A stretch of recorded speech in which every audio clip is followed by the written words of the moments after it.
dami. Jackpot.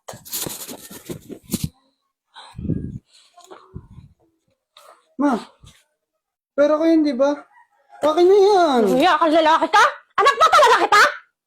Ha? Kung hindi dahil sa akin, hindi ka magkakatrabaho at hindi ka rin makakapag-aral at hindi ka rin magkakapera!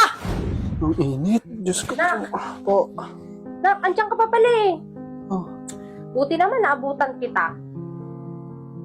Nga pala nak, bago ka umalis, baka naman pwedeng makahingi ng pera dyan. Sahod mo naman. ma? Paano mo nalaman na sahod ko ngayon?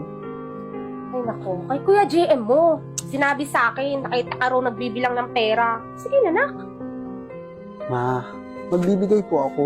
Pero ako na pong bahala sa lahat ng mga bayarin at grocery na ang bahay na to. Huwag na po kayong mag-alala. Ano naman ako anak? Ang mama mo, nangangailangan din. Ma, alam ko kung saan madadalhin ng pera. Huwag na po kayong magsugal, please.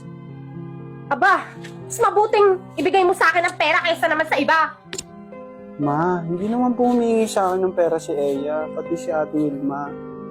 Mas maganda na yung advance mag-isip. Kaya sige na, bigyan mo na ako.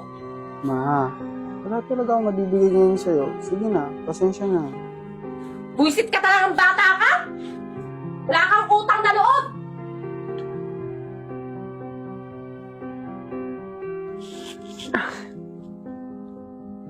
Gutom. Kain kaya?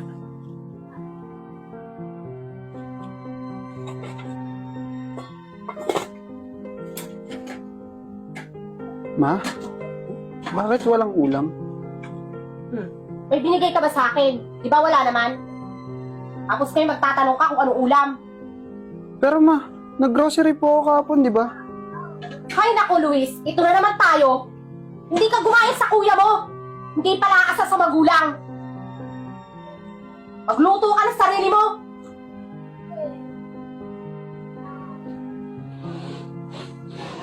Ma, si Payi nga pala, kasama natin dito sa bahay. Aba, sandali kuya. Bakit patitry mo yung babaeng yan dito? Huwag kang magsalita ng ganun, ha? Kundi si Faye, dito muna siya titira. Anong magagawa ko? Pinalayas siya sa kanila. Kuya naman, wala kang trabaho. Tambay ka lang sa kanto. Tapos ngayon magdadala ka ng babae. Sino magpapakain dyan? Ako? Aray, matuto kang pumreno ng mga pinagsasabi mo, ha? Porket ikaw may trabaho dito? Ganun ka na makasta? Ha? Malamang! Asta ako! Ako bumibili ng mga pagkain dito sa bahay eh. Bakit may inambag ka ba? Luciano, tama na yan! Lumayas ka na! Baka matalo ka pa sa akin eh! Tratado talaga yung anak mo yan.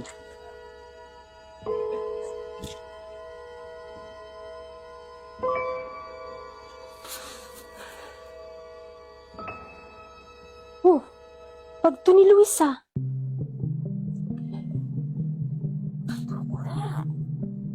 Grabe. Daming pera. Grabe.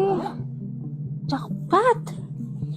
1, 2, 3, 4, 5, 6, 7. Grabe, ang dami. Jackpot.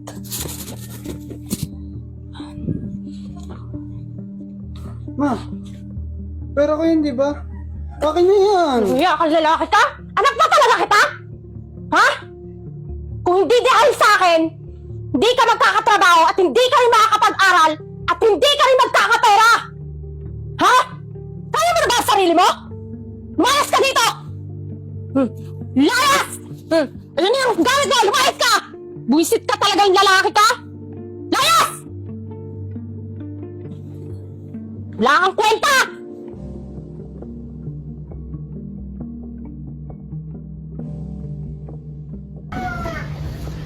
Love, kain ka pa. Rest day mo naman ngayon.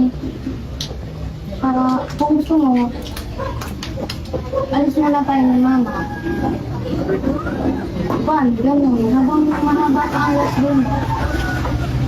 Ako anak, oo nga. Luis, pakikilala kita sa mga kumari ko. Tama-tama may kami sa isang araw. Sasama ka ha? Alam mo naman, kitang kasama eh. Si Mama, mukhang hindi na ako anak. Feeling ko tuloy yung puro na naman si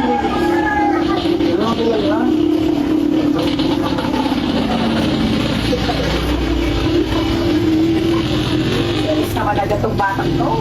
Aba! Ba, sabi ko naman sa'yo eh, andito na yung batang yan. Luis, umuwi ka nga ng bahay. Kapal din ang mukha mo yan, no? Hindi ka na rin nagbibigay ng pera sa amin, hayop ka? Teka, anong kaguluhan to? Anong ginagawa ng nanay mo dito, Luis?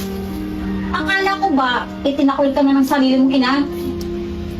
Ma, pwede ba? Umuwi na kayo. Huwag na kayo mag-skandalo pa dito. Umuwi na kayo sa atin. Anak kita! Responsibilidad mo magbigay sa amin kahit papano! Kahit pa paano? Tinakwil niyo na nga yung sarili niyong anak. Sinumbatan at kinawawa niyo pa sa sarili niyong pamamahay. Sa tingin niyo ba matatao pa kayong ina niyan? He! Tumigil ka nga! Wala kang pera! Ma, tama na. Umalis na kayo, please. Matagal na po akong umalis sa pudar nyo. Simula na itakwil nyo ako bilang anak nyo.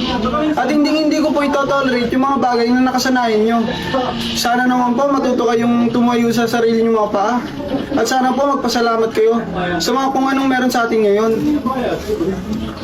At kung wala na kayong magandang sasabihin, umalis na kayo! Alis!